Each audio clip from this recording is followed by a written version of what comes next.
Last stop on Market Street.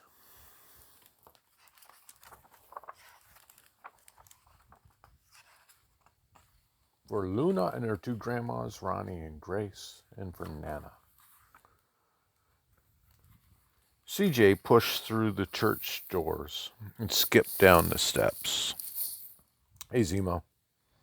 The outside air smelled like freedom, but it also smelled like rain, which freckled CJ's shirt and dripped down his nose. He ducked under his Nana's umbrella, saying, "How come we gotta wait for the bus in all this wet? Trees get thirsty, too," his Nana told him. "Don't you see that big one drinking through a straw?" CJ looked for a long time, but he never saw a straw. From the bus stop, he watched water pool on flower petals and watched rain platter. Oh, Zemo.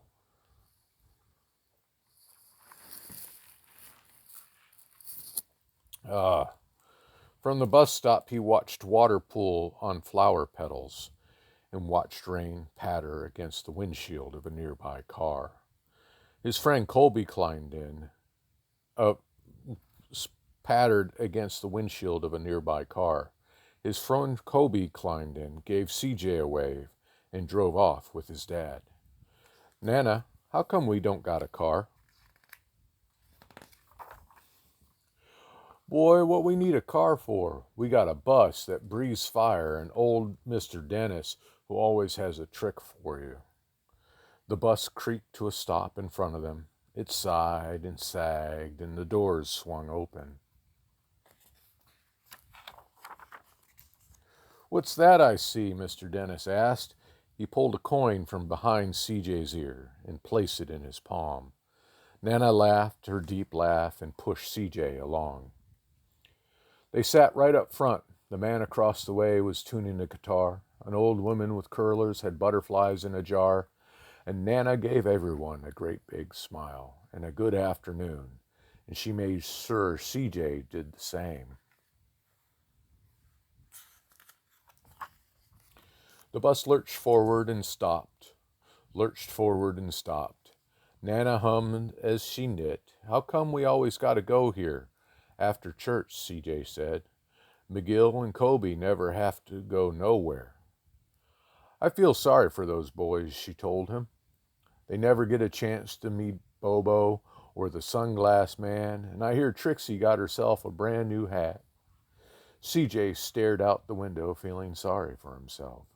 He watched cars zip by on either side and watched a group of boys hop curbs on bikes.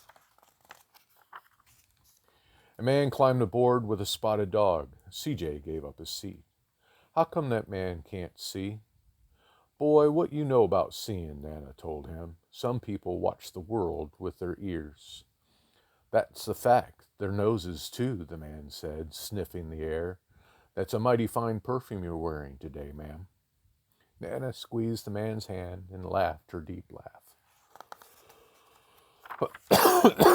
Two older boys got on next. CJ watched as they moved on by and stood in the back. "Sure wish I had one of those," he said. "Oh, an iPod."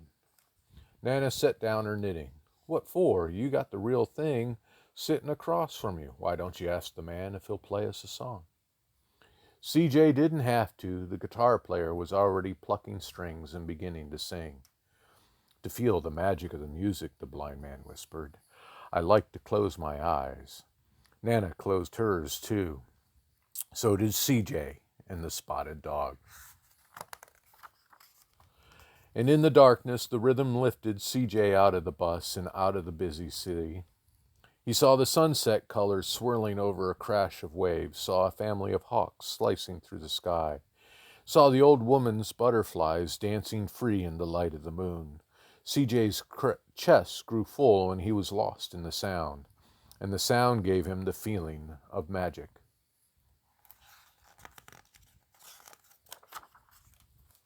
The song ended and CJ opened his eyes.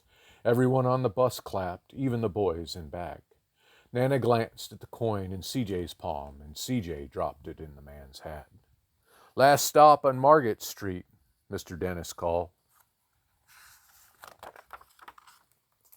CJ looked around as he stepped off the bus. Crumbling sidewalks and broken down doors, graffiti tagged windows and boarded up stores. He reached for Nana's hand. How come it's always so dirty over here? She smiled and pointed to the sky. Sometimes when you're surrounded by dirt, CJ, you're a better witness for what's beautiful.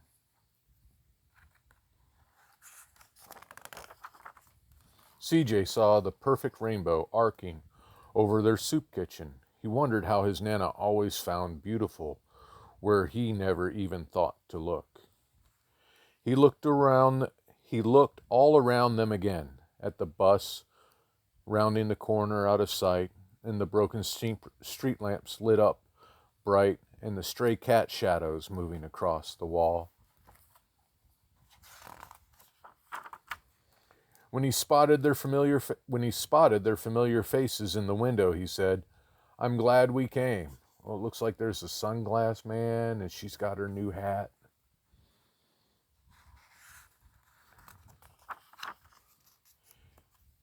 He thought Nana might laugh her deep laugh, but she didn't. She patted him on the head and told him, "Me too, CJ. Now come on." And it looks like CJ and his Nana, they help in the soup kitchen and they feed people. All of us can contribute just a little bit. And that's the last stop on Market Street.